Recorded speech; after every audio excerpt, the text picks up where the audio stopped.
I was sitting in the hospital waiting room at 2:30 in the afternoon when they wheeled him past me on a gurney, his face gray and slack on one side. David Mitchell was 52 years old, a corporate attorney who ran a firm with 60 employees in downtown Boston. I was his executive assistant, Emily Carter, 34 years old, and I'd worked for him for 8 years. 8 years of managing his calendar, booking his travel, fielding calls from angry clients, and yes, being the woman he came to when his marriage felt empty and his life felt like a prison of his own making. We'd been having an affair for 3 years. Not the kind you see in movies where people are passionate and reckless.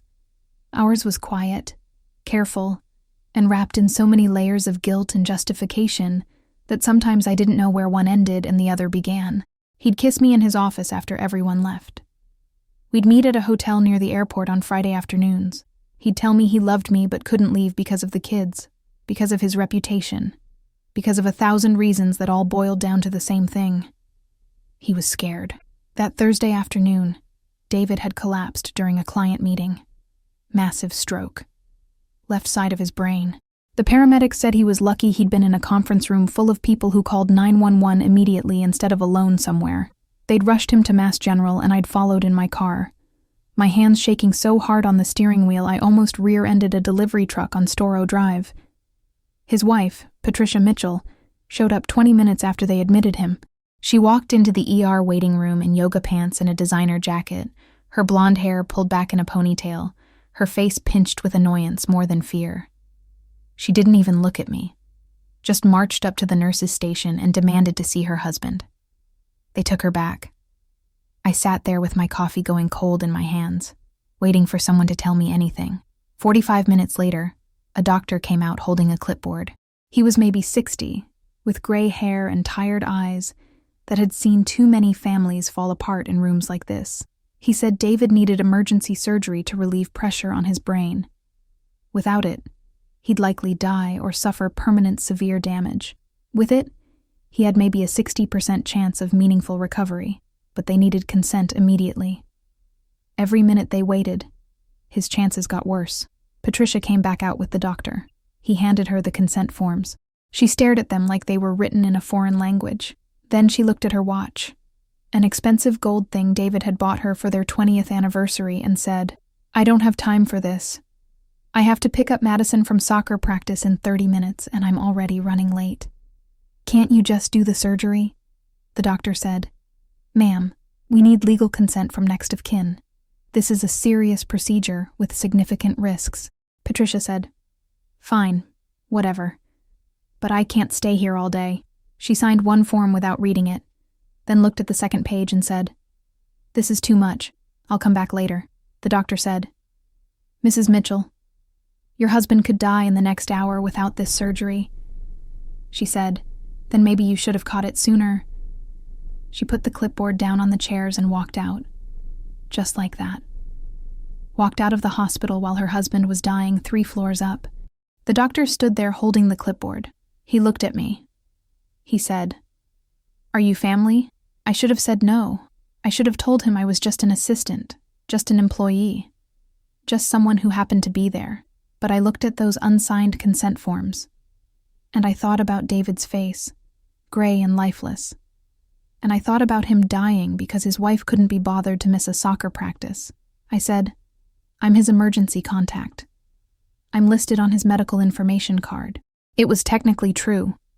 David had added me to his emergency contacts 2 years ago after a business trip to Seattle where he'd gotten food poisoning and spent 2 days alone in a hotel room thinking he might die. He'd never told Patricia. The doctor handed me the clipboard. He said, "I need you to read through these and sign if you consent to the procedure." My hands shook as I read. The forms laid it all out. Craniotomy, removal of part of the skull to access the brain. Risks included death, permanent brain damage, paralysis, cognitive impairment, infection, bleeding. But without surgery, death or severe permanent disability was almost certain. I signed my name on every line that needed a signature. Emily Carter, his assistant, his lover, his emergency contact. The woman who was making life or death decisions while his wife was driving to soccer practice. The doctor took the forms. He said, "We'll do our best. Someone will update you after surgery." They took him up at 3:15. I sat in that waiting room for the next 4 hours, watching families come and go, watching the light change through the big windows, watching my phone for messages that didn't come. I texted David's business partner, James, to let him know what happened. I didn't text Patricia. I figured she knew where the hospital was if she cared. At 7:20, the doctor came back out. He looked exhausted but satisfied. He said, "The surgery went well. We were able to relieve the pressure and repair the damaged vessels. He's in recovery now. He'll be in ICU for at least the next 48 hours. I felt my whole body sag with relief." I said, "Will he be okay?" The doctor said, "Too early to tell. Stroke recovery is unpredictable. But he's alive and stable, which is more than we could say 4 hours ago." He paused. He said, "Where's his family?" I expected to see his wife, his kids. I felt my face get hot. I said, "I'm just his assistant." His wife had to leave. She had to pick up their daughter. The doctor's expression changed. Not quite judgment, but something close. He said, "You signed the consent forms." I said, "I'm his emergency contact. He has me listed." The doctor said, "Being an emergency contact doesn't usually extend to surgical consent unless you have medical power of attorney." "Did he give you power of attorney?" My stomach dropped. I said, "I don't think so." The forms asked for next of kin, and I thought since I was the emergency contact, I signed them. The doctor rubbed his face. He said, "Okay. Well, the surgery's done and he's alive, so we'll deal with the paperwork later. But you should probably contact his actual family and let them know he's here." He walked away. I sat back down, my heart pounding. What had I just done? I'd signed legal consent forms for major surgery on someone else's husband. I'd made myself legally responsible for decisions that could affect David's entire life. And I'd done it without even understanding what I was agreeing to. I called James. I told him David was out of surgery and stable. He said he'd call Patricia and the kids. I said, "Okay," and hung up, feeling sick. Patricia showed up an hour later with Madison, who was 16, and their son Connor, who was 19, and home from college for the summer. They came into the waiting room looking worried and confused. Patricia's eyes landed on me and narrowed. She said, "What are you doing here?" I said, "I came with David when they brought him in. I wanted to make sure he was okay." She said, "Well, he's fine now, so you can leave." Connor looked between us. He said, "Mom, chill. She's just Dad's assistant." Patricia said, "I know who she is." She walked past me to the nurse's station. Madison followed her mother. Connor gave me an awkward nod and trailed after them. I should have left then. But I couldn't make myself walk out. Not until I knew for sure David was really okay. So I sat there for another hour, scrolling through my phone, pretending I had a reason to stay. When Patricia came back out, she wasn't alone. A hospital administrator was with her, a woman in her 40s with a tablet and a professional smile. The administrator looked at me. She said, "Ms. Carter, I'm Karen Ross, Patient Services. Can I speak with you for a moment?" I stood up. My legs felt shaky. I said, "Sure." We walked to a small office off the waiting room. Karen closed the door. She said, "I need to clarify some things about the consent forms you signed for Mr. Mitchell's surgery." I said, "Okay." She pulled up something on her tablet. She said, "You signed as his next of kin and emergency decision maker. But Mrs. Mitchell is his legal spouse and primary next of kin. There seems to be some confusion about who had the authority to consent to the procedure." I felt my face burn. I said, "The doctor asked if I was family. I told him I was David's emergency contact. He gave me the forms and I signed them." Karen said, "Being listed as an emergency contact typically means we can notify you of a medical situation, not that you can make surgical decisions. However, in emergency situations where the legal next of kin isn't available or refuses to act, we sometimes have to make judgment calls. The problem is that Mrs. Mitchell claims she didn't refuse to consent. She says she was planning to return to sign the forms, but you signed them before she could come back." I stared at her. I said, "She left. She said she didn't have time and walked out. The doctor said David could die without immediate surgery. Karen nodded slowly. She said, "I understand. And for the record, the surgery was medically necessary and time-sensitive. Dr. Bradley acted in good faith based on the emergency circumstances. But this creates some legal complications we need to address." She pulled out a printed document. She said, "When you signed as next of kin, you accepted legal responsibility for the medical decisions made during that procedure. If there are complications, if Mr. Mitchell doesn't recover as hoped, if there are financial disputes about the treatment, you could potentially be held liable." My mouth went dry. I said, "Liable how?" She said, "That would depend on the circumstances. But I wanted you to be aware that signing medical consent creates legal obligations. Mrs. Mitchell is understandably upset that you signed documents she believes she should have signed as his wife." I said, "She left. She walked out. What was I supposed to do? Let him die?" Karen said, "I'm not judging your actions. I'm informing you of the legal reality. I'd recommend you speak with an attorney about this situation." She left me sitting in that office, my hands shaking, my mind racing. I'd thought I was saving David's life. Instead, I'd put myself in the middle of a legal nightmare that could destroy me. I went back to the waiting room. Patricia was standing by the windows with her kids. When she saw me, she walked over. She said, "I want you to stay away from my husband. Whatever you thought you were doing today, signing those forms, playing the hero, it ends now. David is my husband. This is my family. You're just an employee. Remember that." I wanted to tell her that her husband had been in my bed more times in the last 3 years than he'd probably been in hers, that he'd told me he loved me, that he was going to leave her, that we were going to have a real life together.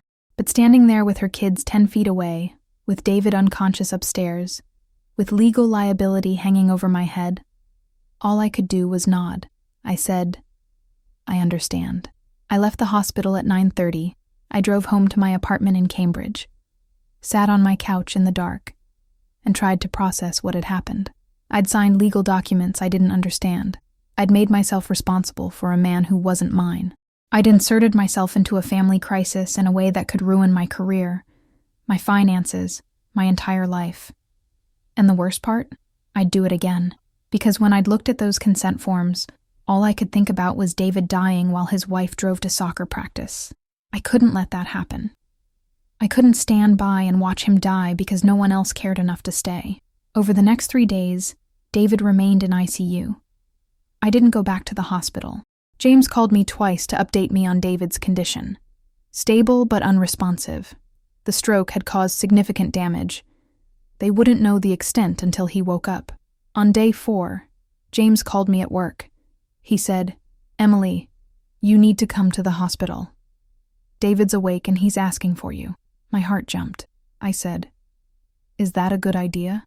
Patricia made it pretty clear I should stay away. James said, "I don't care what Patricia wants. David specifically asked for you. He wants to see you. Are you coming or not?" I grabbed my purse and drove to Mass General. James met me in the lobby and took me up to the ICU. He said, "He's doing better than expected. Speech is a little slurred, but his mind seems sharp. He remembers everything." We walked into David's room.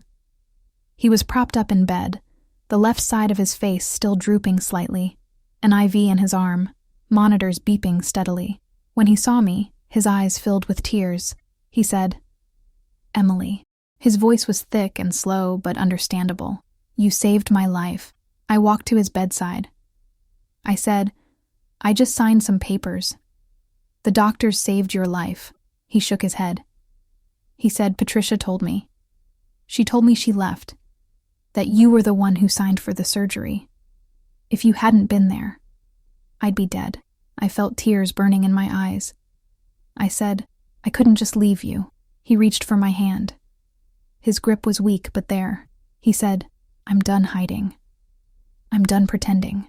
I almost died and I realized I've wasted years of my life being a coward. I'm going to tell Patricia the truth. About us. About everything. My stomach clenched. I said, "David, you just had a stroke. You're not thinking clearly. "This isn't the time to make big decisions." He said, "This is exactly the time. I could have died without ever being honest about who I love and what I want. I'm not doing that anymore." Before I could respond, the door opened. Patricia walked in with Madison and Connor. She stopped dead when she saw me holding David's hand. She said, "What the hell is this?" David didn't let go of my hand. He said, "Patricia, we need to talk." What happened next was the worst hour of my life. David told his wife in front of their children that he'd been having an affair with me for 3 years. He told them he was in love with me. He told them he wanted a divorce. Patricia didn't cry. She didn't scream. She just stared at him with this cold, flat expression, like she was looking at a stranger. Then she turned to me. She said, "You signed those consent forms knowing this. You saved his life so you could steal my husband." I said, I didn't. It wasn't like that." She said, "Yes, it was. You saw an opportunity to make yourself indispensable, to be the hero while I was the villain who left. You manipulated this entire situation." Madison was crying. Connor looked shell-shocked. David tried to say something, but Patricia held up a hand. She said, Don't say another word. You just blew up 23 years of marriage and traumatized your children in a hospital room. I hope she was worth it." She walked out. Madison followed her, sobbing. Connor stood there for a minute, staring at his father, then at me. He said, "I can't believe you did this to us." Then he left too. David looked at me. He said, "It's going to be okay. We can finally be together for real." But I was looking at the doorway where his kids had just disappeared, hearing Madison's sobs echoing down the hall. And I felt sick. This wasn't how it was supposed to happen. This wasn't the happy ending I'd imagined during all those stolen afternoons in hotel rooms. The next week, I found out what Patricia's revenge looked like. She hired a lawyer who filed a lawsuit against me for fraudulent misrepresentation and intentional interference with medical decision-making.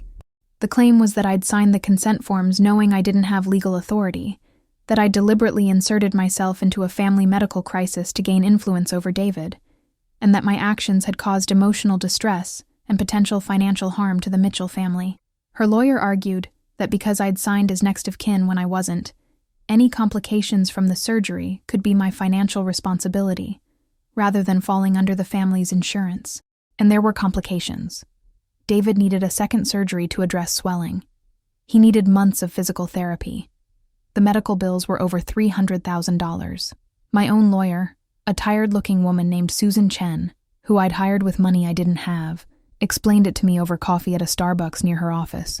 She said, "The legal theory is shaky, but the emotional argument is strong. You were having an affair with her husband. You signed medical consent during an emergency when she temporarily stepped away. Now he wants a divorce. A jury might look at that and see manipulation, even if legally you acted in good faith." I said, "I saved his life." She left him there. Susan said, "She says she stepped out briefly planning to return. You signed the forms in that window.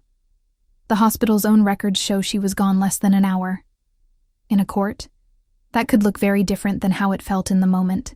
The lawsuit demanded $200,000 in damages plus legal fees. I didn't have $200,000.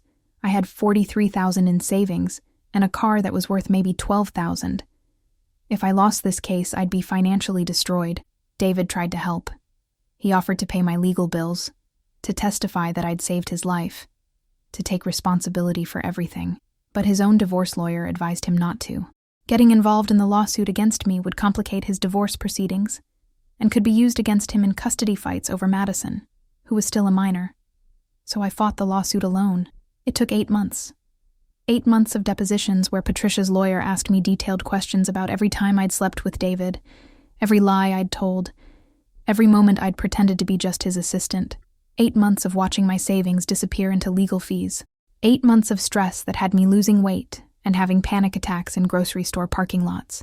The case finally settled 3 weeks before trial. My lawyer negotiated it down to $50,000, plus a statement that I acknowledged overstepping my role as an emergency contact. I paid it with money borrowed from my parents and a personal loan that would take me 5 years to pay off. David filed for divorce. Patricia fought him viciously. She got the house, primary custody of Madison, even though Madison was almost 17, and 60% of their assets. David had to sell his partnership in the law firm to cover the settlement. He started a solo practice working out of a rented office in Burlington. And us? David and I tried. We really did. He moved into my apartment after the divorce was final. We went to dinner like a normal couple. We talked about getting married, about having kids, about building the life we'd always said we wanted. But it didn't work. Because every time I looked at him, I saw Madison's face when he'd told her about us.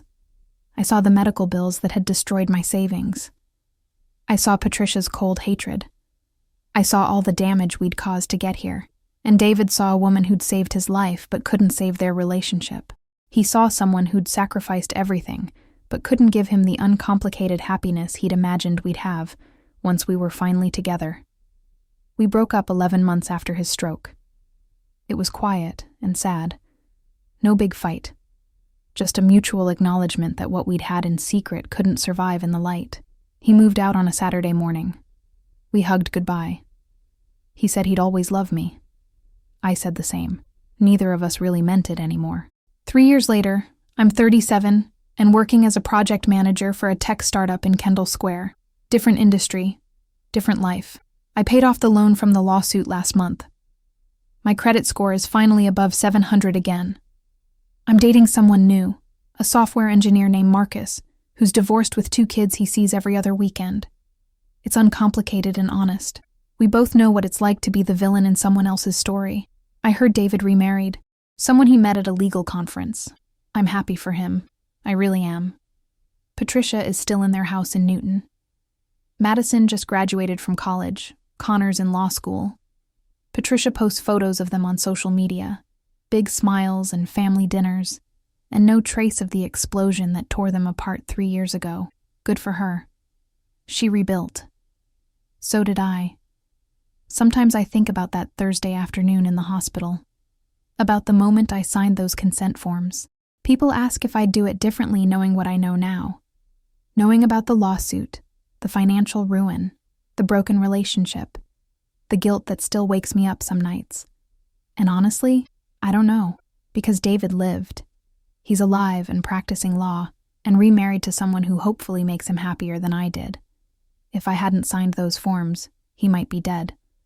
Patricia might have come back and signed them herself, or she might have been too late. I'll never know. What I do know is that playing the hero doesn't make you one. I didn't sign those forms out of pure altruism. I signed them because I loved him, because I was angry at Patricia, because I wanted to be the one who mattered. And those complicated, selfish human motivations don't make the outcome wrong, but they don't make it right either. Life isn't a neat story where the mistress either gets the guy or gets her comeuppance. Sometimes you save someone's life and it still costs you everything. Sometimes doing the right thing in the moment destroys your future. Sometimes being someone's emergency contact means you end up being the emergency.